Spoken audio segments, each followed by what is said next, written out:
Endi ise söz ana babalarga berildi. Buyurunuz.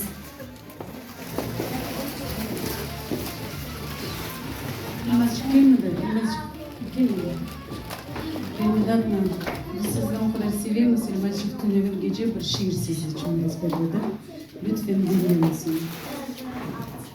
Anamın elimden elimini aldı. Gözlerime baktı. Tebessümüyle. Onun mülayimliği aklımda kaldı. Birinci ocakçım. Ey ışığını bile. Tahtada yasadı. Obuzunu kore. Kim ne yapanı nasıl duyar? Vazife becerisi beşliğini koyar. Cevap vermişsin. Kuşe, muhaya. Sağ olun ocakçım. Sizni unutmam. Ayvar yuvar küçük buyursam. Vatanıma gerek okumuş o adam. Belki sizge uşak ocağı.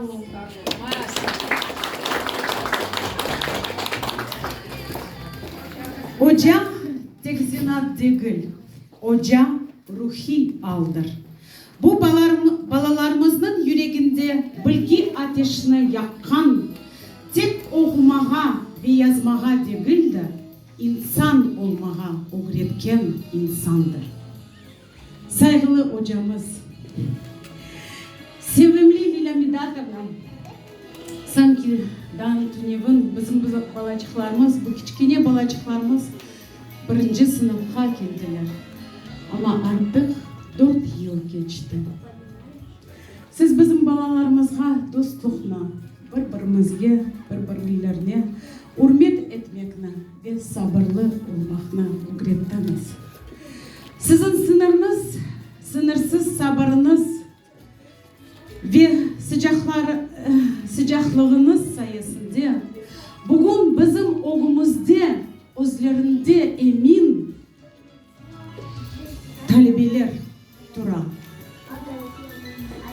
Her bir balaga bağışlangan merhametlik ve sevgi için sizge can yürekten minnettarız. Bizim balacıklarımız için siz tek hoca değilsiniz. Siz numunesiniz. Siz hikmetli nasihatçısınız. Bu acayip okul yılları için sizge can yürekten biz. Kavi sağlık dilip daha çok yıllar devamında öz işinizle devam edip ahlaklı, ziyalı ve muvaffakiyetli nesilini yetiştirmeye dileriz.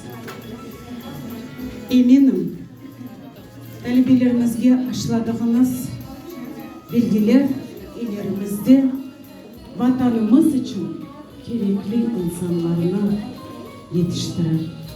Saygılı hocamız, bizim balacıklarımızın yüreklerinde ve bizim yüreklerimizde siz daima ebedi kalacaksınız.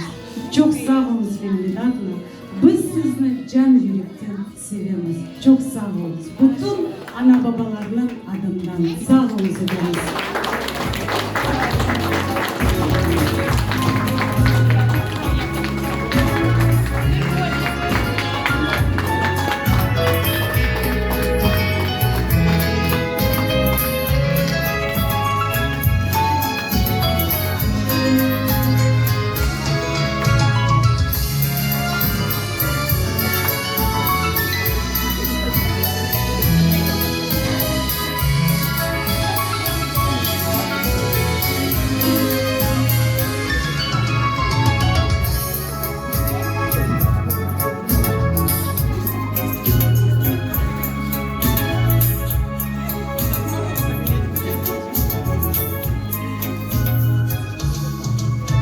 Bizim bayramımız sonuna geldi. Da bir kere her birinizni hayırlayım. Sizlerini talebeler 1 sentyabr günü 5. sınıfta bekleyimiz.